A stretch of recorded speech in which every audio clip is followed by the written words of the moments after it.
آرش جیهون هستم، وکیل دادگستری و این سومین ویدیو از مجموعه راهنمای گام به گام طرح دعاوی حقوقی و پیگیری اونه. در 2 جلسه قبل خدمتون گفتم که دعاوی حقوقی و ادعاهایی که جنبه جرم نداره رو ما به موجب یه دادخواست تقدیم میکنیم و به عرضتون رسوندم که این دادخواست ارجاع میشه به یکی از شعب دادگاه عمومی حقوقی یا حالا دادگاه‌های صلح، اونی که دارای صلاحیته و بهتون گفتم کدوم دادگاه صالح هست از لحاظ مکان، از لحاظ مسائل دیگه. بعد از اینکه پرونده دادگاه صالح مشخص شد و ارجاع شد به یکی از شعب دادگاه حقوقی عمومی حقوقی، حالا چه اتفاقی میفته واسه اون پرونده؟ ببینید، دادخواست شما در وهله اول توسط مدیر دفتر بررسی میشه. من یه توضیح خدمتتون بدم. در یه شعبه دادگاه ما دارای چند نفر به اصطلاح پرسنل اونجا هستیم. یکیشون مدیر دفتر هست که امور دفتری دادگاه رو انجام میده و مدیریت میکنه. یک شخص دیگه اونجا داریم به عنوان بایگان که وظیفش نگهداری و محافظت از پرونده ها و بایگانی و مرتب کردن اونهاست و کارمند دیگری هست در دادگاه، منشی دادگاه ایشون، و منشی دادگاه وظیفه تعیین وقت و اداره در حقیقت امور داخلی دادگاه انجام میده و در نهایت قاضی دادگاه هست. حالا این قاضی دادگاه حقوقی گاهی اوقات رئیس اون شعبه است، یعنی در اونجا مستقره، گاهی اوقات دادرس علالبدله. دادرس علالبدل حالتی است که در حقیقت اون شخص، اون قاضی محترم اونجا مستقر در یه شعبه خاص نیستش، بلکه ایشون هر شعبه‌ای که قاضی نداشته باشه میره و در اونجا قضاوت میکنه و گاهی اوقات میبینید که یه شعبه دادگاه هست که مدت هاست قاضی ثابت و رئیس شعبه نداره، بلکه یه دادرس اونجا مستقره و رسیدگی میکنه و مثل رؤسای دادگاه ایشون به هر حال به عنوان قاضی شعبه حکم صادر میکنه، رأی صادر میکنه، قرار صادر میکنه. در ترتیب دادخواست اول به نظر مدیر دفتر شعبه میرسه. مدیر دفتر شعبه بررسی میکنه، اگر نقصی چیزی داشته باشه خب این نواقص رو اعلام میکنه به خواهان یا وکیل خواهان و باید رفع بکنه. مثلا اگه هزینه دادرسی به اندازه کافی داده نشده بود یا اینکه اگر خوانده ها در اون نشونی که اعلام شده شناخته نشده بودن و مسائل این چنینی، این نواقص رو اعلام میکنه و خواهان یا وکیلش باید اینها رو رفع بکنن و بعد از اون پرونده به نظر ریاست دادگاه رسونده میشه یا قاضی محترم دادگاه. قاضی دستور میده، منشی تعیین وقت میکنه. حالا چه اتفاقی میفته؟ ببینید، وقت رسیدگی برای تاریخ مشخصی تعیین میشه و در اون تاریخ طرفین باید حضور پیدا بکنند، ضمن این که هر کدوم از طرفین میتونن دفاع بکنن، یعنی تو ماهیت قضیه بیان توضیح بدن، مسائل خودشون بیان بکنن. علاوه بر این میتونن ایرادات رو مطرح بکنن.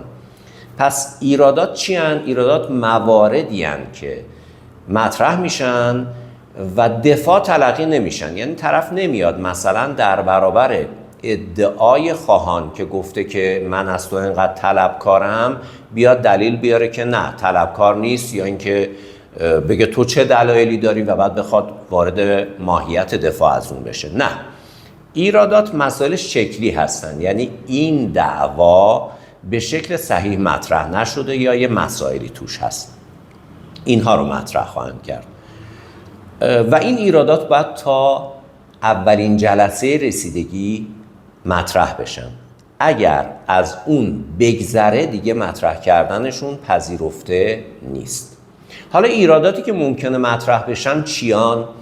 ببینید، یکی از این ایرادات ایراد صلاحیته، یعنی طرف ادعا بکنه که این دادگاه صالح برای رسیدگی نیست. اگه این ایراد موجه تشخیص داده بشه، دادگاه قرار عدم صلاحیت صادر میکنه و پرونده رو میفرسته به مرجع قضایی صالح.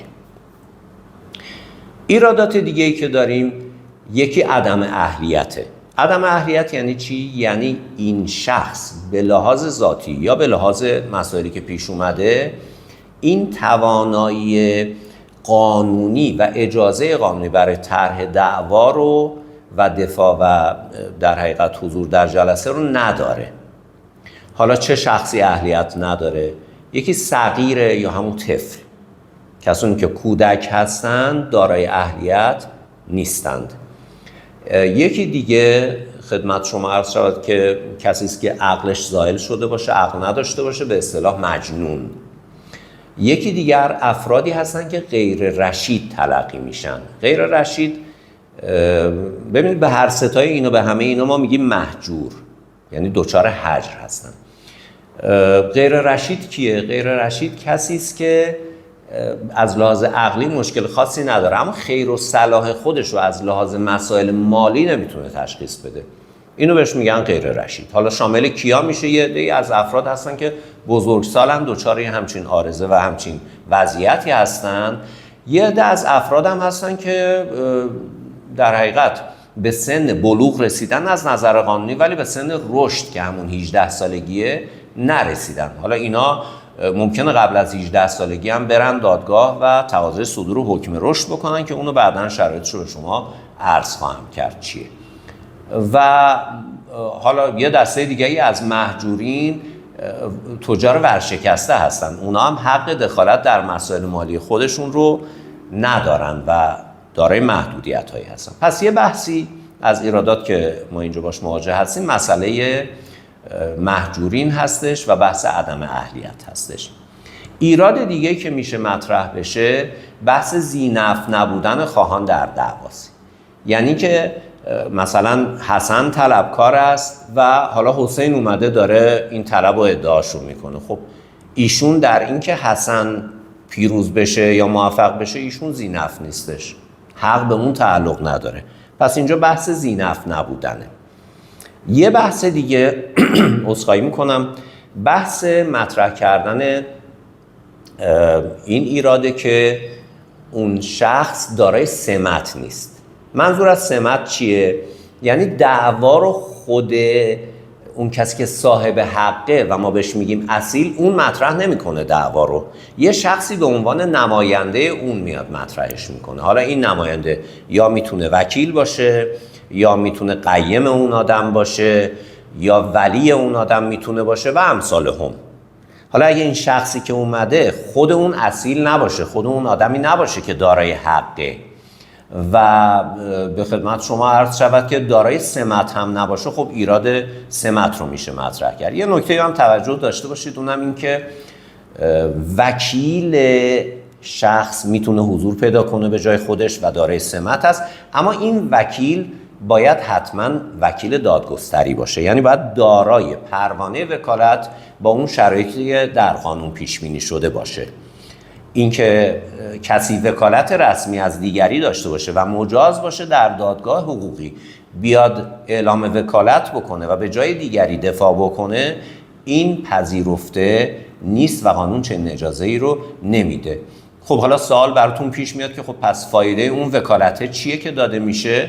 ببینید اون آدمی که به عنوان وکیل مدنی یا وکیل رسمی مطرح میشه ولی دارای پروانه نیست، ایشون اجازه داره از جانب اون اصیل و کسی که دارای حق هست براش وکیل دادگستری بگیره، یعنی به عنوان یه واسطه فقط میتونه عمل کنه و نقش دیگه ای رو نخواهد داشت. یکی دیگه از ایراداتی که ممکنه مطرح بشه این است که خدمت شما عرض شود که این دعوا بر فرض اثبات فایده و اثر قانونی نداره. مثلا چی؟ مثلا خود قانون مثال زده، میگه مثلا هبه بدون قبض. میدونید هبه یعنی هدیه و اگر کسی یه چیزی رو، یه مالی رو به کسی هدیه بکنه، هبه بده، باید حتما علاوه بر این که اون ایجاب و قبول، یعنی ایشون اراده میکنه که این کار رو انجام بده و اون طرف هم میپذیره، علاوه بر این باید اون مال رو حتما بهش بده و اگر این کار رو نکنه عقد کامل نمیشه. بنابراین اگر یه همچین هبه رو اثبات هم بکنن، فایده و اثر حقوقی برش مترتب نیست، اثر حقوقی نداره و بنابراین این بحث بی اثر بودن جزء ایراداتیه که میشه مطرح کرد. ایراد دیگه‌ای که میشه مطرح کرد ایراد امر مختوم است. حتما در مورد پرونده مختومه شنیدید. منظور اینه که در همون مورد خاص بین همون آدما، همون اصحاب دعوا ما بهش میگیم، همین پرونده، همین مورد، همین موضوع قبلا مطرح شده باشه در دادگاه دیگه و رسیدگی شده باشه و منجر به صدور حکم شده باشه. توجه کنید، منجر به صدور حکم. بنابراین اگر در همین مورد بین همین افراد رسیدگی شده باشه قبلا در دادگاه دیگه و صدور قرار شده باشه، این قضیه پرونده رو مختومه نمیکنه و طرح مجددش در این دادگاه ایرادی تلقی نمیشه و این ایراد پذیرفته نیست. ایراد دیگه‌ای که میتونم مطرح بکنم این که همین دعوا در دادگاه دیگری در جریانه. خب در این مورد اگر دادگاه تشخیص بده که بله اینجوریست، این پرونده رو از آمار خودش کسب میکنه و میفرسته به اون دادگاهی که ابتدا شروع به رسیدگی کرده، پیش از این دادگاه شروع به رسیدگی کرده و ادامه رسیدگی در اونجا اتفاق خواهد افتاد. و خدمت شما عرض شود که ایرادات به این شکل مطرح می شوند و دادگاه رسیدگی میکنه به ایرادات. اگر تشخیص داد درستند، خب عرض کردم در مورد صلاحیت قرار عدم صلاحیت صادر میکنه، میفرسته دادگاه صالح. در مورد بحث اینکه جای دیگه مطرح باشه میفرسته به اون دادگاه رسیدگی بکنه. در سایر موارد چیکار میکنه؟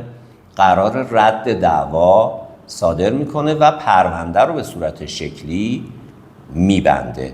پس دادگاه اولین کاری که میکنه به مسئله ایرادات اگر مطرح شده باشند رسیدگی خواهد کرد. یه ایراد دیگه هم که حتما باید بهش توجه بکنید بحث جزمی نبودن دعواست. این یعنی چی؟ یعنی که خواهان اومده یه دادخواست داده ولی کن حالت اینو داره که مطمئن نیست از اینکه این دعوا واقعا چه حقی داره. مثلا میگه بله من احتمالاً از این آقا یه مقداری طلبکار هستم. خب ببین اینجا همه چیز احتمالیه دیگه، دقیقا مشخص نیست که از دادگاه چی میخواد. این بحث جزمی بودن دادخواست یعنی این که دقیقا دعوا مشخص باشه که چه چیزی طلبکاره، از کی طلبکاره، چه جوریست. نمیتونه مردد باشه، نمیتونه احتمالی باشه.